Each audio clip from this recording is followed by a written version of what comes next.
Dan Goldman has a habit that makes witnesses uncomfortable. He listens. Not the polite, performative listening of a politician waiting for his turn to speak. The precise, clinical listening of a former federal prosecutor who spent years in the Southern District of New York. The kind of listening that catches the half-second gap between a question asked and an answer given. The kind that notices when a witness answers a question that was not asked. And the kind that, when it notices, does not let it pass. Ha Nguyen McNeil would learn that within the first 60 seconds. The context matters before a single word of this exchange makes sense. The Department of Homeland Security was in the middle of its third funding shutdown of the fiscal year. TSA officers, the people responsible for screening every passenger at every airport in the United States, were working without pay. Showing up, doing their jobs, getting nothing for it. Some were leaving, finding other work, taking jobs that actually paid them, while the institution they served waited for Congress to resolve a political standoff that had nothing to do with airport security and everything to do with immigration. Into that vacuum, ICE agents had been deployed to airports, armed immigration enforcement officers standing at TSA checkpoints, operating credential authentication machines, checking passenger identification. In TSA facilities, under circumstances that nobody had fully explained, authorized in writing, or submitted to any form of congressional oversight. Goldman had read the reports. He had seen the videos. Agents standing around, eating, waiting.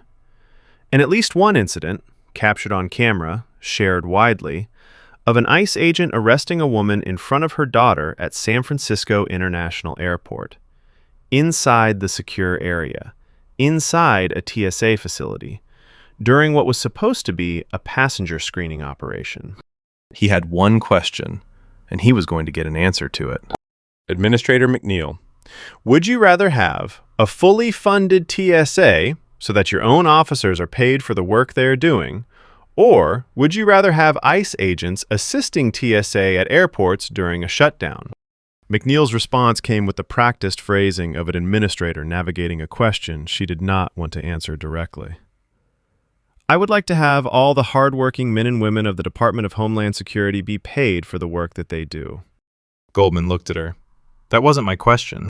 4 words, delivered without aggression, without theater, without any of the performative frustration that congressional hearings so often collapse into.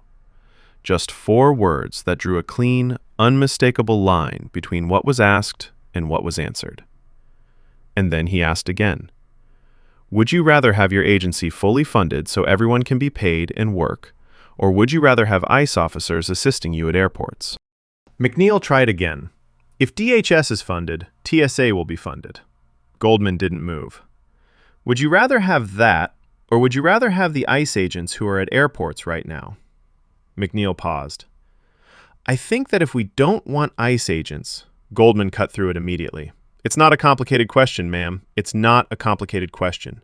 Would you rather have TSA funded or ICE agents helping your agency at the airport? McNeil's answer came carefully. Paying the employees for the work that they are doing is also not a complicated question. Goldman looked at her. I'm asking the questions and you're answering them. And I would like to understand, are you happy to have ICE agents there, or would you rather have your own TSA officers? And then McNeil said something that the room would sit with for the rest of the hearing. Under normal order, TSA would be performing our operations. That is the ideal state.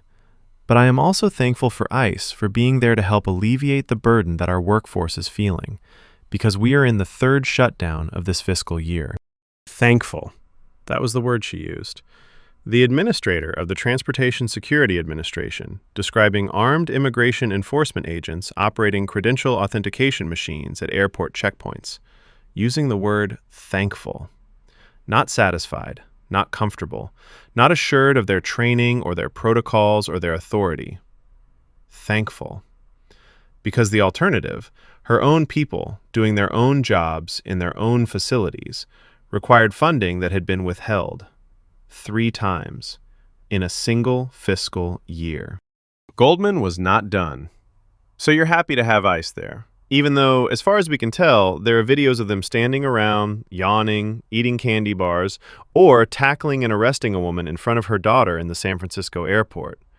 It seems like there's not a whole lot they're doing. But one thing that has been said is that they were checking identification.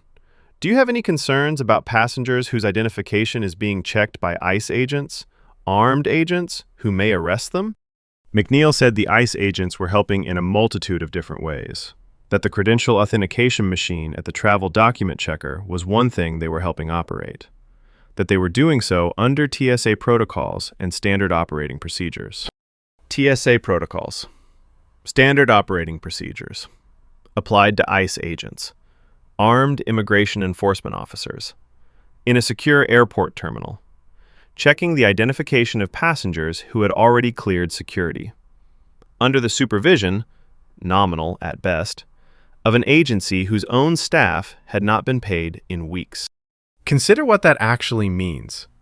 TSA officers go through a specific federal training program.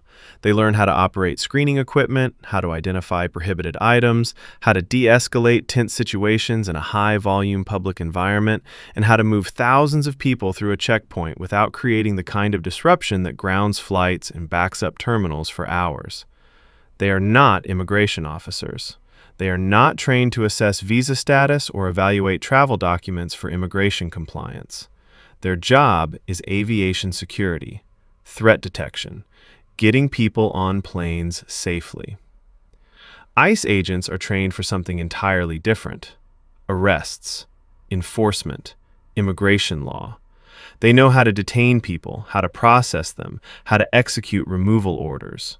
What they do not know, what they were never trained for, is how to operate a TSA credential authentication terminal in a way that does not slow down a security line, create confusion among travelers, or introduce the kind of uncertainty that makes a checkpoint feel less like a safety measure and more like an enforcement operation.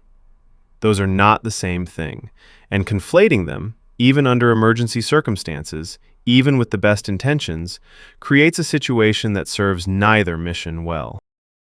Goldman let that sit for a moment. And then he turned to something that the rest of the hearing had largely avoided. The reason none of this was necessary. The reason the TSA was in its third shutdown. The reason ICE agents were standing at checkpoints eating candy bars instead of TSA officers doing their actual jobs. He made it simple. He made it factual. The Democrats had offered to fund everything except ICE. Everything. The full Department of Homeland Security, TSA, CISA, every agency except one. That offer had been made. It had been transmitted. And the response, delivered by President Trump directly, was 3 words: no deals with Democrats. A Republican senator had said it on camera. The shutdown continued. The TSA went unpaid, and ICE agents ended up at airport checkpoints because the people whose checkpoints they were could not afford to stay. Goldman said what needed to be said directly. I am sorry that you have to deal with this. I am sorry you are having to get by with no funding, with people having to literally leave their jobs so they can take another job and get paid. That is absolutely unacceptable, and you are right to be frustrated. But the frustration Goldman expressed was not performance. It was specific. It was aimed. Because the damage of this shutdown extended beyond unpaid TSA officers. It extended to CISA, the Cybersecurity and Infrastructure Security Agency, responsible for protecting the nation's digital infrastructure during a period of unprecedented foreign threat. It extended to every component of the Department of Homeland Security that was operating without resources, without certainty, and without any indication of when the political standoff that caused it would end. And at the center of that standoff was a choice, a deliberate, documented choice. Accept the Democratic offer. Fund everything, resolve the shutdown, pay the workers, and handle immigration separately through a process that did not require keeping the TSA offline and ICE agents at airport checkpoints. Or reject it, say no deals, and continue. That choice had been made. Its consequences were standing at San Francisco International Airport in a federal vest, checking boarding passes, and in at least one case, arresting a woman in front of her daughter. McNeil had said she was thankful. Goldman had said he was concerned. The difference between those two words is the distance between managing a crisis and understanding what caused it. McNeil was managing. She had no other option. The agency she ran was underfunded, understaffed, and dependent on the goodwill of an agency with a completely different mandate to keep airports functioning. She could not afford to be ungrateful for help she did not ask for and should not have needed. Goldman could afford to be clear. And he was. The Republicans voted down TSA funding over and over and over again. That is why ICE agents are at your checkpoints. That is why your officers are leaving for jobs that pay them. That is why the third shutdown of a single fiscal year is a sentence that can be said out loud in a congressional hearing without anyone in the room treating it as the emergency it actually is. The exchange between Goldman and McNeil was not about ICE policy. It was not about immigration.